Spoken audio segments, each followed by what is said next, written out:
Hello everyone, आज है 3 मार्च और आज इस वीडियो में हम बात करेंगे पंजाब नेशनल बैंक के बारे में। 4% की तेजी देखने को मिली यहां पर और आज बाजार काफी अच्छे मूड में था। सेंसेक्स में आज तकरीबन 900 अंक की तेजी हमें देखने को मिली। इतना ही नहीं, अदानी ग्रुप पिछले 3 दिनों से बड़ी रफ्तार पकड़ता नजर आ रहा है, जिसकी वजह से अगर आप देखो तो बैंकिंग शेयर्स भी भाग रहे हैं। बैंक ऑफ बड़ौदा 5% की तेजी, एसबीआई ने आज 5% की तेजी लगाई, state bank of India, Canara bank ने भी 5% की तेजी लगाई। कुछ छोटी मोटी सरकारी बैंकों ने भी काफी बड़ी तेजी दिखाई है। वीडियो में बातचीत करेंगे हम पंजाब नेशनल बैंक के बारे में कि 50 रुपए के ऊपर दोबारा से पहुंच चुका है, तो क्या खरीदारी के मौके बन रहे हैं कि नहीं, क्या एक अच्छा सपोर्ट बन चुका भी है कि नहीं। तो वीडियो को शुरू करूं उससे पहले अगर आपने अभी तक चैनल को सब्सक्राइब नहीं किया है तो प्लीज अभी इसे सब्सक्राइब कर लीजिए, क्योंकि आगे भी बहुत सारे वीडियोस हैं जो आपको काफी ज्यादा हेल्प करेंगे।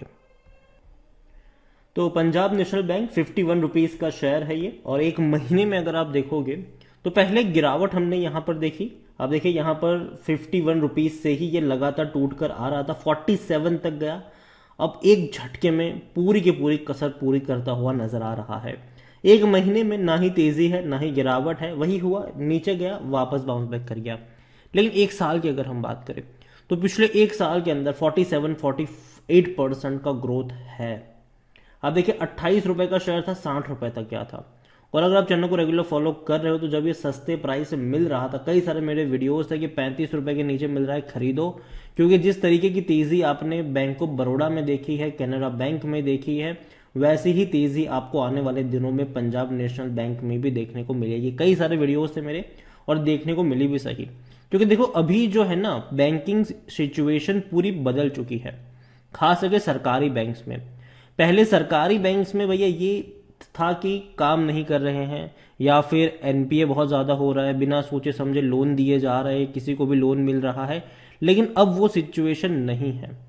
अब अगर आप देखोगे तो सरकारी बैंक्स भी प्रोफेशनल तरीके से काम कर रहे हैं। कुछ इक्का दुक्का केसेस निकल कर आ जाते हैं बीच बीच में, लेकिन फिर भी सरकारी बैंक्स भी काफी अच्छे से और एफिशिएंट तरीके से काम कर रहे हैं। और ये एक बहुत बड़ी बात है, क्योंकि भैया सरकारी बैंक्स भी समझ चुकी है कि अब काम करना पड़ेगा, क्योंकि अगर कोई और केस निकल कर आया तो भैया हालत खराब हो जाती है, और वो देखा भी गया है। और कहीं ना कहीं एक अच्छी बात है, और इसीलिए काफी जो बड़े बड़े एनालिस्ट हैं, काफी बड़े ब्रोकरेज हाउसेस हैं, उनकी काफी पॉजिटिव कमेंट्री हमने देखी सरकारी बैंक्स को लेकर, ये कहते हुए कि भैया सिचुएशन बदल रही है, जो कि अच्छी बात है। पीएनबी को लेकर अगर आप देखें तो लार्ज कैप कंपनी 56,000 करोड़ से भी ज्यादा के मार्केट, यहाँ पे वॉल्यूम्स काफी अच्छे हैं। 95 लाख से भी ज्यादा के वॉल्यूम्स हमें देखने को मिले सिर्फ बीएससी में, और एनएससी में ये 7.5 करोड़ है। बहुत बड़ी क्वांटिटी में शेयर ट्रेड हो रहा है, बहुत बड़ी क्वांटिटी में। पंजाब नेशनल बैंक के बारे में अगर हम बात करेंगे तो देखो इनके रेवेन्यू अच्छे हैं, प्रॉफिट भी अच्छे हैं। 628 करोड़ का मुनाफा इन्होंने कमाया था लास्ट दिसंबर क्वार्टर में, और रेवेन्यू था 22,000 करोड़ से भी ज्यादा का। मतलब इनका जो रेवेन्यू है वो क्वार्टर ऑन क्वार्टर बढ़ रहा है, वो तेजी से बढ़ रहा है, और ये एक अच्छी बात है। कंपनी को लेकर अगर हम देखें तो प्रमोटर के पास 73% से भी ज्यादा की होल्डिंग है। प्रमोटर कौन है? गवर्नमेंट है शायद, क्योंकि सरकारी बैंक है ये। और एलआईसी के पास 8.34% की होल्डिंग है, काफी बड़ी होल्डिंग कह सकते हो कि एलआईसी यहां पर होल्ड करता है। पंजाब नेशनल बैंक देखा जाए तो according to Moneycontrol user 20% लोग कह रहे कि बेच दो, और 80% लोग कह रहे खरीदारी करो। मेरी क्या रिकमेंडेशन है वो भी मैं शेयर करूंगा आपके साथ वीडियो में आगे।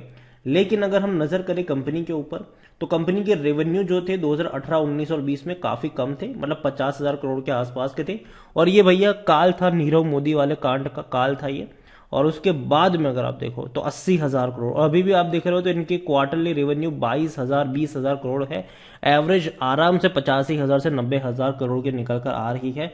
तो डेफिनेटली 2023 में रेवेन्यू और अच्छे देखने को मिलेंगे, जो कि अच्छी बात है। यहाँ पर प्रॉफिट अगर हम देखें तो लॉस था नीरव मोदी वाले कांड के बाद 12,000 करोड़, 10,000 करोड़, लेकिन बाद में सिचुएशन संभलती हुई नजर आई।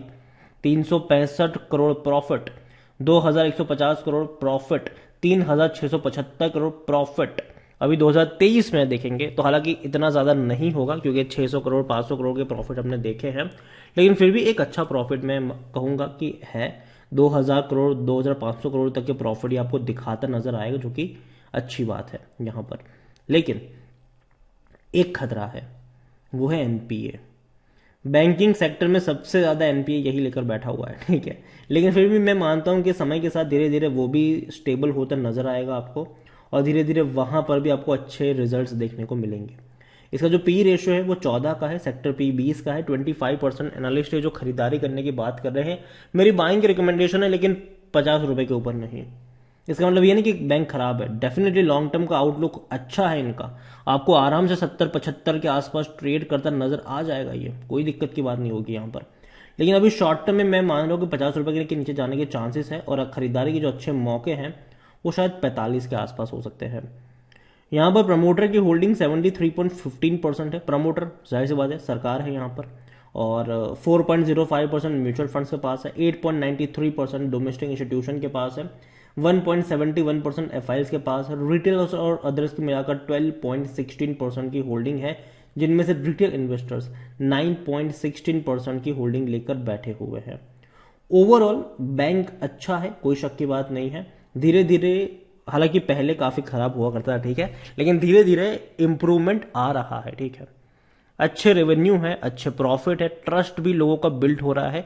और जनरली पंजाब नेशनल बैंक जो हो गई, कैनरा बैंक हो गई, इनकी जो रीच है ना, वो आपको छोटे शहर और रूरल एरिया में ज्यादा देखने को मिल जाती है, ठीक है। जबकि शहरों में आपको HDFC, state bank of India, axis bank, Kotak Mahindra bank, ICICI bank, यही ज्यादा पैमाने पर देखने को मिलते हैं।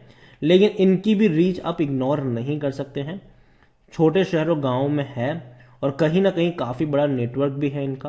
और और अगर आप देखो तो भैया इनके रेवेन्यू बढ़े हैं, ये अच्छा संकेत है कि लोग भरोसा कर रहे हैं इनके ऊपर। अभी के लिए पंजाब नेशनल बैंक खरीदारी करी है, बने रहो, ठीक है। मैं मान रहा हूं कि आने वाले 2-3 सालों के अंदर पोटेंशियल है इसमें कि ये 100 रुपए तक जा सकता है, ट्रिपल डिजिट में जा सकता है ये। लेकिन शॉर्ट टर्म में थोड़ा सा हैम्पर होगा, थोड़ा सा, ये आपको 45 रुपए पर जाता हुआ नजर आ सकता है, और खरीदारी के मौके भी वहीं पर बनेंगे।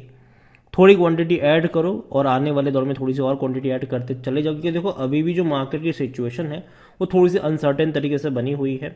मान लो कि कल को ग्लोबली कोई खबर आ गई कि यूएस ने अपने इंटरेस्ट रेट बढ़ा दिए, तो भैया बैंकिंग शेयर पर सबसे ज़्यादा असर यहाँ भारत में भी होगा, क्योंकि फिर हम ये मान के चलेंगे कि भैया भारत भी जो है वो बहुत जल्दी आरबीआई भी अपने इंटरेस्ट रेट बढ़ाएगा, क्योंकि हाल फिलहाल में इन्होंने बढ़ाए थे इंटरेस्ट रेट, वो भी ये कह के कि आगे भी हम बढ़ा सकते हैं। तो इस चीज़ को याद रखिए कि ये दिक्कत होती है बैंक्स में, अगर इंटरेस्ट रेट बढ़ते हैं तो बैंक्स को प्रॉब्लम्स होती है, क्योंकि बोरोइंग कम हो जाती है, और बैंक चाहता है कि भैया बोरोवर ज़्यादा रहे, ठीक है, चाहता है ये बैंक। लेकिन फिर भी मैं मानता हूं कि सिचुएशन अभी सिर्फ टेम्पररी ही थोड़ा सा ऊपर नीचे रहेगी, और इसी माहौल में अगर शेयर गिरता है, खरीदारी के मौके बनेंगे, तो नज़र होनी चाहिए अगर जाता है ये 45 रुपए के आसपास। इसके अलावा बैंकिंग सेक्टर के 3 और शेयर्स भी है, सरकारी बैंक में ही है। एक है बैंक ऑफ बड़ौदा, 5% की तेजी आई, एसबीआई 5% की तेजी आई, कैनरा बैंक 5% की तेजी है। और अगर आप चाहते हैं कि मैं इनके ऊपर भी एक डिटेल वीडियो बनाऊं, तो जिस किसी बैंक के ऊपर आप वीडियो चाहते हैं उसका नाम कमेंट में लिखेगा, जिसकी सबसे ज्यादा कमेंट आएगी अगला वीडियो उसी का होगा। वीडियो को यहीं पे एंड करूंगा। पसंद आया हो तो लाइक कर, शेयर कर, चैनल पर अगर पहली बार आए हैं तो प्लीज सब्सक्राइब जरूर कर लीजिएगा। Thank you.